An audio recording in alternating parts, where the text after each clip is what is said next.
सो मेरे साथ अब देखिए बजट जिसका बड़ा इंतजार था, बजट पेश हो चुका है। अब हम एक एक करके मार्केट के बड़े दिग्गजों से रिएक्शंस भी ले रहे हैं। मेरे साथ आदित्य बिरला के एमडी एंड सीईओ ए बाला सुब्रमण्यम मौजूद है। बाला, बहुत बहुत स्वागत है आपका।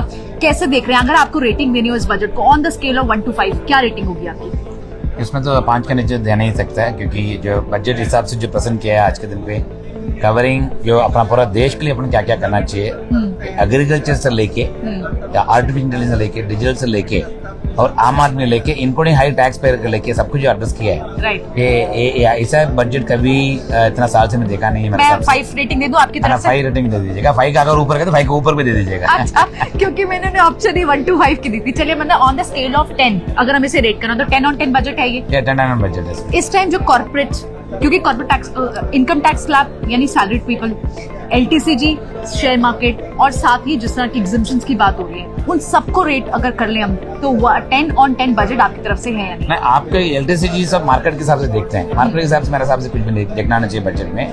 जो हिसाब से जो गवर्नमेंट का जो स्पेंडिंग कर रहे हैं, जो कैपेक्स के लिए, जो इंफ्रास्ट्रक्चर के लिए जो एलोकेशन बढ़ाया, रेलवेज के लिए एलोकेशन बढ़ाया, जो कार्बन एमिशन कम करने के लिए ग्रीन इंडिया, ग्रीन एनर्जी पे उसके लिए जो एलोकेशन बढ़ाया, राइट, और उसका साथ साथ में जो पब्लिक का जो इनकम टैक्स जो है, तो इनकम टैक्स स्लैब जो चेंज किया, जो 5 लाख से लेके 7 लाख तक का, उसके इनकम टैक्स 0 कर दिया है। हाँ। उसमें वो भी छोड़िएगा एक्चुअली जो हाई टैक्स पेयर है, तो पीक रेट इंडिया का जो 5 करोड़ ऊपर जो टैक्स पे करते हैं, पीक रेट उसमें है 42.1%। उसका कम कर 39% कर दिया है। उसका मतलब ये जो टैक्सेशन का जो कंसर्न था पहले अपने देश में, तो कोई टैक्स कंप्लेन नहीं था पहले, टैक्स कंप्लेन बढ़ा रहे हैं, और दूसरा जो टैक्स जो पे कर रहे हैं उसका भी एक्चुअली रिवार्ड कर रहे हैं। Right. This something not seen ever in the past. इसमें आपको क्या क्या होगा, आपको देश के लिए एक तो आपका कंजम्पशन बढ़ेगा, more money in the hands of people bye tax cut, उसका खर्चा हो सकता है, तो टूरिज्म उसको ऐसे बढ़ा सकता है। खर्चा तो पक्का करेंगे एक्चुअली, कोई सेव करके कोई किधर लॉकर में नहीं रखेंगे।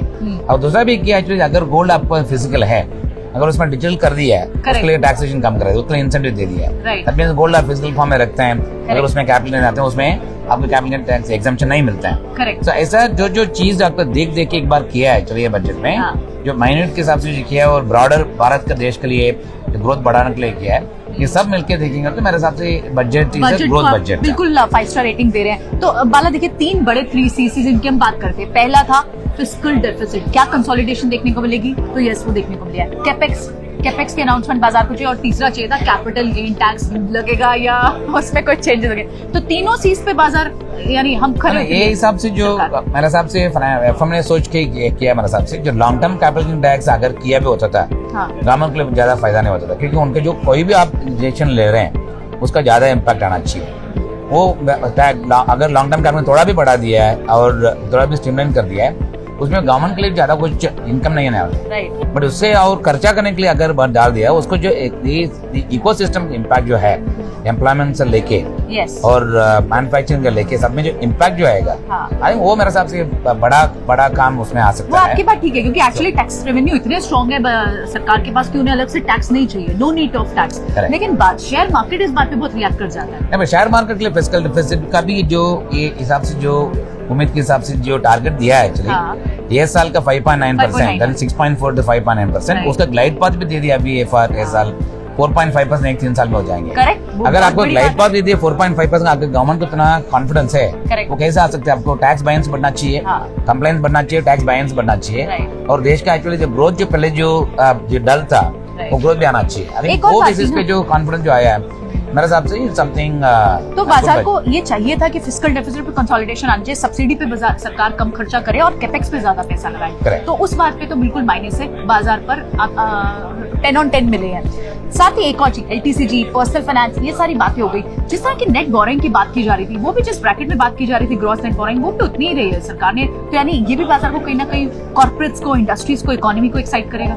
ये बॉन्ड मार्केट के लिए बहुत बढ़िया होता है। अगर फिस्कल का डिफिसिट थोड़ा कम करा देते हैं, उसकी वजह से मार्केट का बोरिंग जो लास्ट ईयर की जो बोरिंग है वही हिसाब से रखते हैं, उसमें आपको बॉन्ड मार्केट का बहुत फायदा होता है, क्योंकि गवर्नमेंट का बोरिंग अगर ज्यादा रहते हैं उसमें प्राइवेट सेक्टर बोरिंग के लिए अफेक्ट होते हैं, और जो आदमी जो लोन लेते हैं उसका भी कास्ट बढ़ जाते हैं। अगर गवर्नमेंट का ज्यादा बोरो नहीं करते हैं, उसमें जो इम्पैक्ट जो बोरोयर को लिए होते हैं वो इंटरेस्ट ज्यादा बढ़ाएंगे नहीं है, उसके लिए भी बहुत फायदा हो जाएगा। क्योंकि जो एमएसएमई के लिए जो एक्सटेंड किया एक्चुअली, जो गवर्नमेंट का जो पहले गारंटी स्कीम था वो भी अभी 1 साल के लिए एक्सटेंड किया है। और ये रूरल इंडिया में एक्चुअली लोन बढ़ाने के लिए there are some schemes they are brought in. Right. इसमें एक्चुअली फिस्कल डेफिसिट का हमेशा असर बहुत रहता है, क्योंकि फिस्कल डेफिसिट का ध्यान देखिए ये बजट में किया है, Right. उसका इम्पैक्ट इंटरेस्ट रेट में दिखेगा, which will be more scary नहीं होगा। और राइट, तो बॉन्ड मार्केट के लिए भी यहाँ से कुछ ना कुछ अच्छा निकल कर आया। तो overall it's a good budget को एक्सपर्ट्स पसंद कर रहे हैं और बाला तो उसे 5 स्टार रेटिंग भी दे रहे हैं। थैंक यू सो मच बाला, आज समय देने के लिए और ये रिएक्शन हमारे व्यूअर्स के साथ, हमारे स्वदेश के व्यूअर्स के साथ शेयर करने के लिए बहुत बहुत शुक्रिया। Thank you. शुक्रिया, थैंक यू फॉर वॉचिंग।